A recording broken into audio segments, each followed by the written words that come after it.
Ready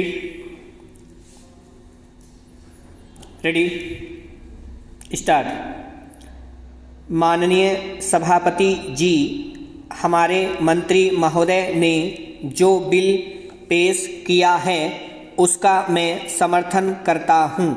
जो कानून हमारे पास है उनसे सब कुछ किया जा सकता है।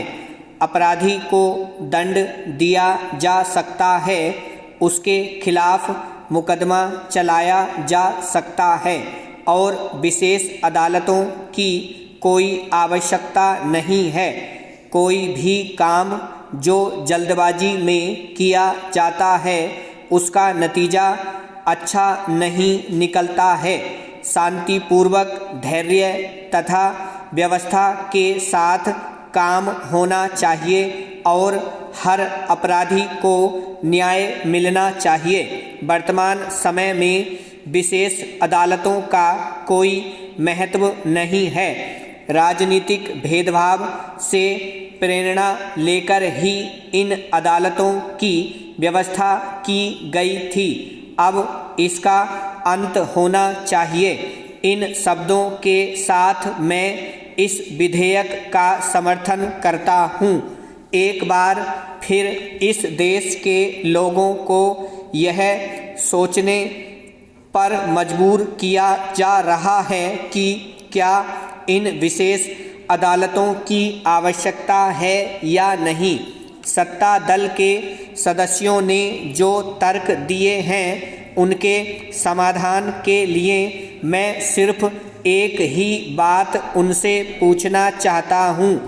जिस समय जनता पार्टी की सरकार ने यह कानून बनाया था उस समय श्रीमती इंदिरा गांधी विरोधी पक्ष में थीं।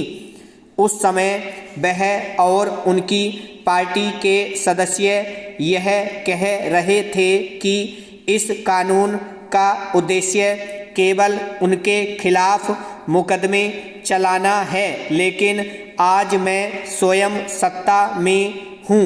विरोधी दल की तरह से उनको कोई खतरा नहीं है कि वे उनके खिलाफ विशेष अदालतों के अधीन मुकदमा चला सकते हैं। ऐसी अवस्था में इस बिल को लाने की आवश्यकता क्यों महसूस की गई है। महोदय, मैं अपने पूर्व वक्ता से एक बात पूछना चाहता हूँ। भारत में कानून और व्यवस्था की जितनी खराब स्थिति आज है, क्या इससे ज़्यादा खराब पहले भी कभी हुई है? क्या यह उस समय भी इतनी ही खराब थी जब देश में आपातकाल की घोषणा की गई थी? डाकुओं के नाम पर हजारों लोगों को उत्तर प्रदेश में गोली मार दी गई। कई हजार लोगों को पुलिस ने घरों में जाकर गोली से मार दिया। इतना कुछ होने पर भी आपातकाल की घोषणा नहीं की गई।